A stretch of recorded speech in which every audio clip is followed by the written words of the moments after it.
Meus amigos, muito boa tarde a todos vocês, saudações rubro-negras a todos. Como vocês estão vendo, estou aqui na Gávea, cheguei aqui pela manhã, treinei, conversei com algumas pessoas e quero participar a vocês as minhas preocupações, as quais eu pude ter certeza absoluta que eram justas, porém não deveriam estar acontecendo. Quero compartilhá-las com vocês para que eu não fique preocupado sozinho.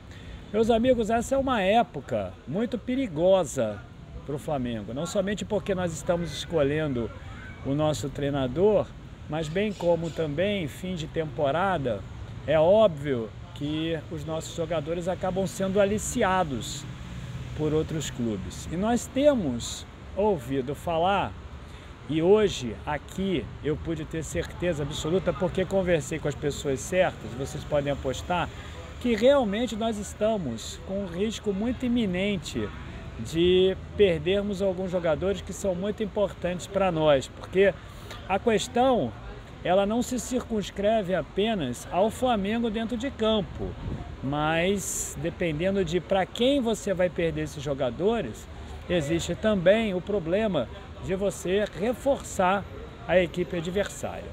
Eu vou falar para vocês, acho que vocês já sabem quais são esses jogadores, mas antes eu quero aqui lhes participar o seguinte: é verdade que o Marcos Braz errou bastante ao longo da temporada. Eu não tenho nenhuma dúvida que ele, o Landim, que a diretoria, que inclusive está toda rachada aqui, eu também tenho certeza absoluta disso, não sei nem se esse conselhinho vai se manter, está todo rachado esse conselhinho, ele sempre teve, mas o Landim parece que vai tomar algumas decisões nos próximos dias de ruptura. Não sei como é que vai ser. Mas, mesmo tendo errado muito, vamos falar aqui do companheiro Marcos Braz. O Marcos Braz é um cara esperto. O Marcos Braz, acho que ele foi criado aqui na Zona Sul, mas ele é um homem que tem destreza o suficiente para, por exemplo, não acontecer o que nos passou em 1999, em 1989, quando o Flamengo perdeu o Bebeto para o Vasco com o recém-falecido Gilbertinho, figura humana sensacional, quero deixar claro aqui para vocês, mas ele era o presidente e o Flamengo acabou perdendo ali o Bebeto para o Eurico, vocês se recordam disso. E o Marcos Braz, por mais que tenha errado, por mais que tenha feito algumas apostas, meus amigos, equivocadas, em jogadores, em treinadores, o Marcos Braz, cá entre nós aqui, não vai querer perder o De Arrascaeta e o Pedro para o porquinho ladrão. Cá entre nós, porque essas conversas realmente são verdadeiras, porque o porquinho ladrão está realmente aliciando os nossos jogadores. Vamos falar primeiro do Pedro. O Pedro tem insatisfações recorrentes com o Flamengo, vocês sabem. O Pedro não foi liberado para jogar a Olimpíada. Eu achei que não deveria mesmo. O jogador precisa entender que deve se concentrar no clube, que é quem paga o salário, viu? Eu achei realmente que o Flamengo tinha razão quando agiu dessa maneira. Eu espero que vocês estejam escutando bem aqui, porque acabou de passar uma ambulância.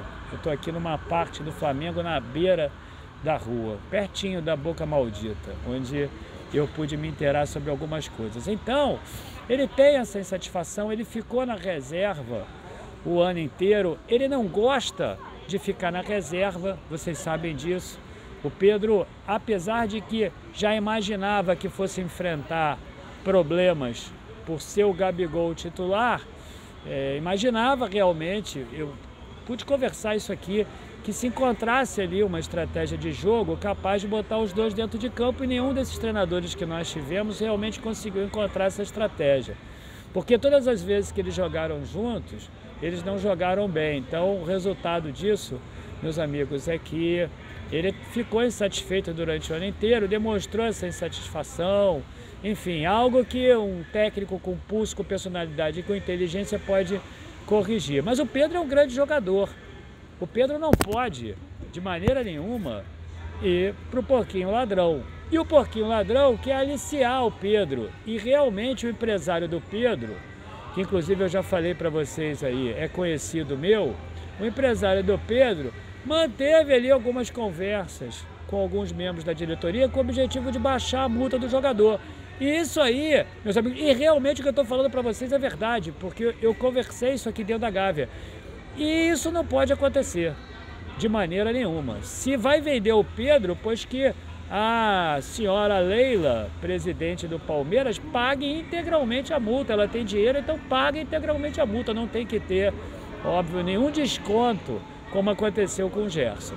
Verdade? Então o Flamengo realmente, meus amigos, corre esse risco. Se por acaso o Marcos Braz, se por acaso o Landinho, o Bap ou o Toches, que gostam muito de dinheiro, realmente entenderem que o Flamengo deva vender por um percentual menor da multa. Isso realmente está acontecendo e eu quero deixar bem claro para vocês que não posso aceitar, porque não é somente perder um grande jogador, é você, meu amigo, reforçar um rival que novamente vai disputar as competições do ano que vem contra o Flamengo e tomara, meus amigos, que chegue a final da Libertadores para que nós possamos devolver o produto de uma sorte que eles não vão dar pela segunda vez, viu? Essa semana, inclusive, estava até conversando aqui com o companheiro André, eu revi o jogo todo, meus amigos, foi ali aquela desatenção no início do jogo, gol ali do Porquinho Ladrão, depois o chute do Rony, e depois acabou o time do Palmeiras. Mas enfim, eles sabem disso, ainda teve aquela entregada do belga.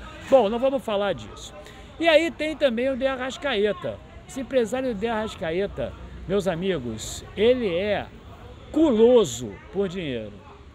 Ele, obviamente, está no papel dele, sabe que se o Flamengo comprar os 25% do passe, ele vai naturalmente ganhar mais, porque eu acho que ele não tem muita esperança de negociar o De Arrascaeta para a Europa. Ele não tem essa esperança, então ele, como os anos vão passando, ele espera naturalmente celebrar um acordo com o Flamengo que lhe permita ganhos, é isso que ele quer. E é muito dinheiro, o Flamengo não está querendo realmente pagar a totalidade dos 25%. O Flamengo quer negociar um percentual menor e o companheiro empresário De Arrascaeta está refratário. E o Porquinho Ladrão, meus amigos, está tentando, obviamente, se envolver nessa história também. Eu pude confirmar isso. Inclusive até, eu não quero aqui tomar isso como verdade, mas no meio dessa semana o De Arrascaeta estava lá em São Paulo, fez até noitada com o Gabigol, não sei o que ele estava fazendo lá, tomara que ele estivesse pegando alguma mulher, mas de fato, meus amigos, ele estava lá em São Paulo e aí tem algumas pessoas aqui de dentro que estão desconfiando que ele realmente estava participando de algumas reuniões com o propósito de sair do Flamengo e ir lá para o Porquinho Ladrão. E aí eu quero dizer a vocês o seguinte, que realmente o Marcos Braz, meus amigos, o companheiro ali do charuto, ele não pode de forma alguma errar dessa vez, ou então deixar de prestar atenção, deixar de ser diligente numa situação como essa e permitir que o De Arrascaeta e o Pedro ingressem no time do Porquinho Ladrão no ano que vem. Essa história não é brincadeira, essa história ela é verdadeira, porque às vezes, como eu também, que estava lendo, eu dizia assim, não, isso aí é produto da especulação dos palmeirenses, isso aí óbvio, é aquele clima que se cria não muito amistoso no final de uma temporada que não foi bem sucedida para o Flamengo e aí os torcedores costumam se provocar. Não, não é isso não, realmente essas conversas estão acontecendo e o Marcos Braz tem que ser inteligente pra caramba para poder com a sua malevolência equacionar os problemas e evitar que isso aconteça, porque seria uma catástrofe. Não é só perder o jogador, é você reforçar o adversário também, imaginem só. Bom, e aí tem a história do Davi Luiz. O Davi Luiz, o problema não é uma proposta de qualquer clube aqui do Brasil, não. O problema do Davi Luiz, eu fiquei sabendo aqui, é insatisfação mesmo, o companheiro não gosta de perder. E ele ficou realmente muito irritado com tudo aquilo que aconteceu e ele entende que não existe o devido comprometimento de dirigentes e de jogadores para que se possa propiciar, meus amigos, uma ambientação vitoriosa no clube. Ele acha que muita coisa tem que mudar e ele está confiando nessa capacidade de melhoria dos dirigentes do clube.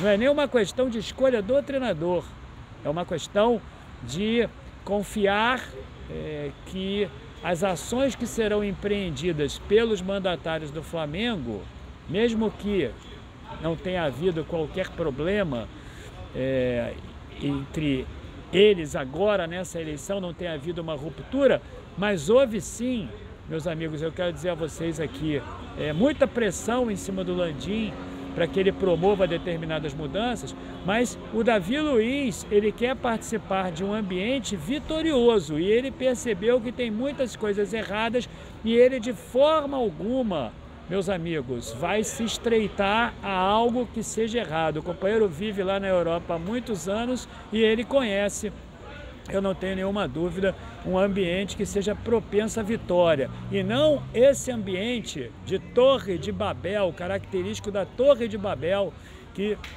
na verdade se instaurou dentro do Flamengo, depois que o companheiro Marcos Braz passou a ser vereador e se desconcentrou da sua labuta no Clube de Regatas do Flamengo, porque tudo isso começou depois que ele começou a se concentrar.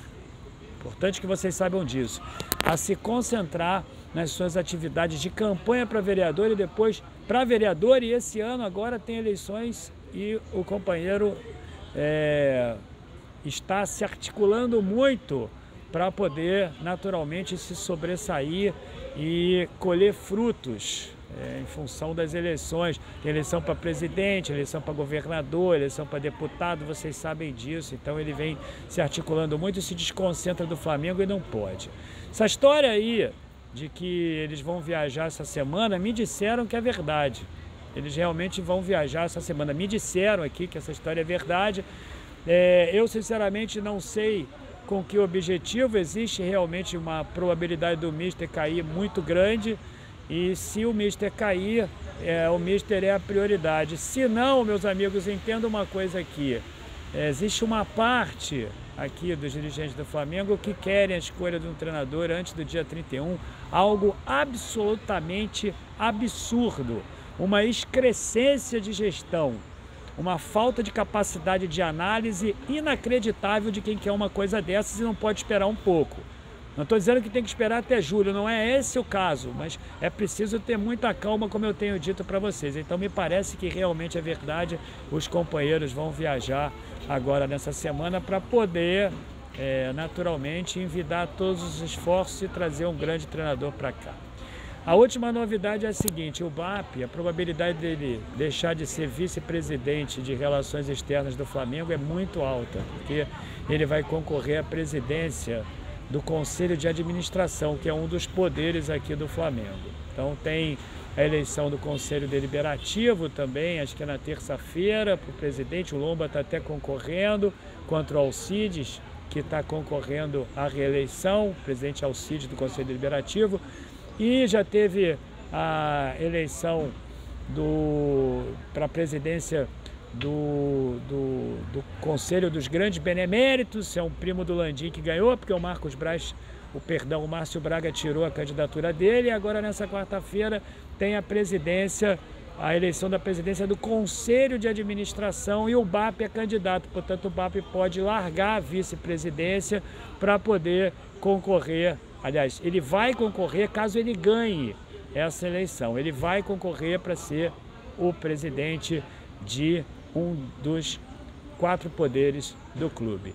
E aí ele largaria a vice-presidência e daria passos muito largos para que na próxima eleição, daqui a 3 anos, ele concorra, o Landim não vai poder se reeleger, para que ele concorra à presidência do Flamengo. Entendam as movimentações dos companheiros. Então, meus amigos, hoje é sábado, espero que vocês tenham gostado dessa conversa. São temas extraídos aqui de pessoas que eu confio bastante, não são boatos, não tem nada concretizado, mas realmente tudo o que eu falei aqui meus amigos, é bastante sólido e essas preocupações nós temos que ter. Hoje é sábado, não tem live, eu vou fazer uma live amanhã, vou marcar ainda provavelmente às 18 horas, vou fazer uma live com vocês. Meus amigos, então tenham um bom sábado, aqui no Rio de Janeiro está um sol muito bacana. Eu vou sair daqui agora, vou dar um mergulho ali na praia e quero desejar a vocês um excelente final de semana, até amanhã na live que nós vamos fazer. Saudações rubro-negras, meus amigos, não deixem de se inscrever no canal e nem tampouco de deixarem o like nesse vídeo. Grande abraço a todos vocês.